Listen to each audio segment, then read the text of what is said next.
Hi guys, welcome back to the channel. On this episode, I have an exchange student with me. She's been in the Philippines for some time now, and I thought to ask her about her experience being an exchange student in the Philippines. So, can you tell us your name and where you are from? Hello, I'm Isabel from Spain. So, how did you know about the Philippines? Or when is the first time you heard about the word Philippines? Well, my university has a lot of exchange programs, so they gave us the opportunity to go abroad every year, and they had the Philippines in there, and I wanted to explore Asia, and I thought it was a good option to come here.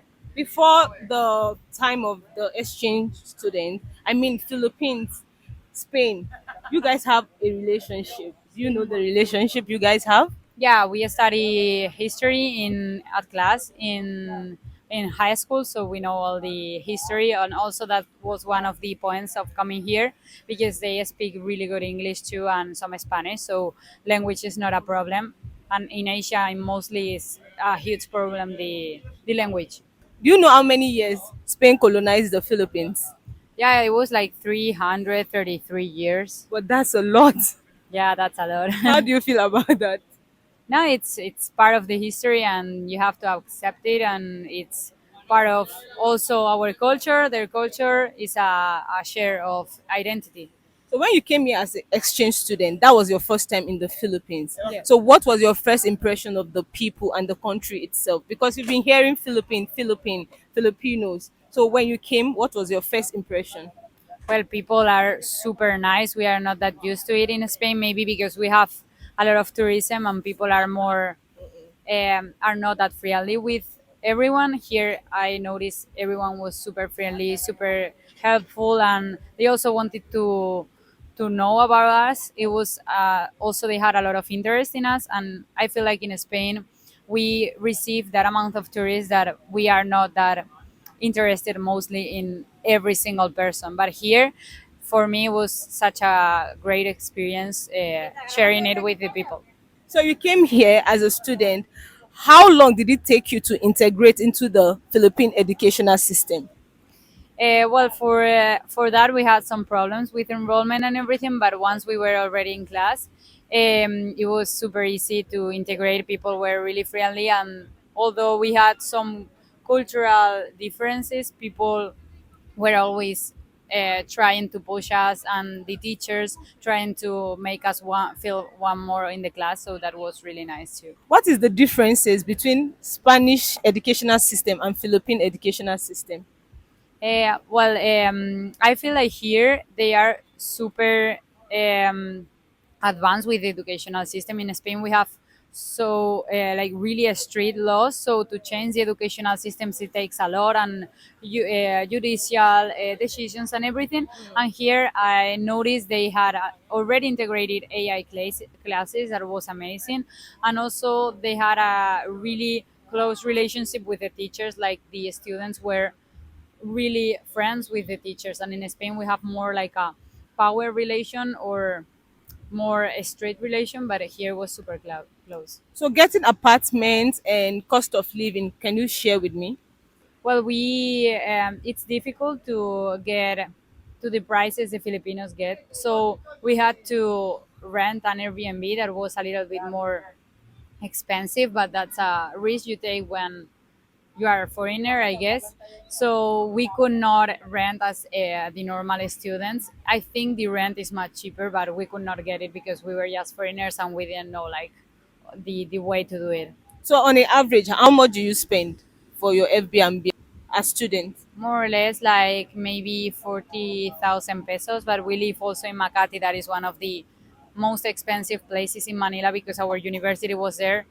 Yeah, You didn't tell me the name of your university. it's Mapua University. So is it difficult getting around in Manila? Yeah, for us, yes, because they have the jeepney that is a local bus, but it's difficult to get to know like where are the bus stops or where how you pay, how much you pay, if there is a student discount, whatever. So for us, we did not have any other option than taking the Grab or maybe the Move It as motorcycle or something like that or Ancas because it was impossible to take the local bus. So as a tourist, how well have you toured the Philippines aside Manila? Yeah, we've been in a lot of islands. through the south So which is your favorite? island. Yeah. Camiguin for me, I think. Well, So Mindanao, I also really like it. so if, in total, how many have you visited, if you can guess?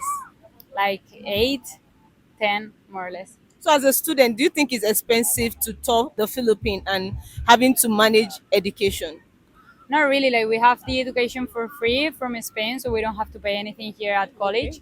And then for traveling, is much cheaper than in Spain. Like you can take if you take the local things, obviously you can fly to other islands, but if you take the local ferries and everything is super expensive. When you travel like to Boracay, those local area of tourism, is it difficult to convey yourself there?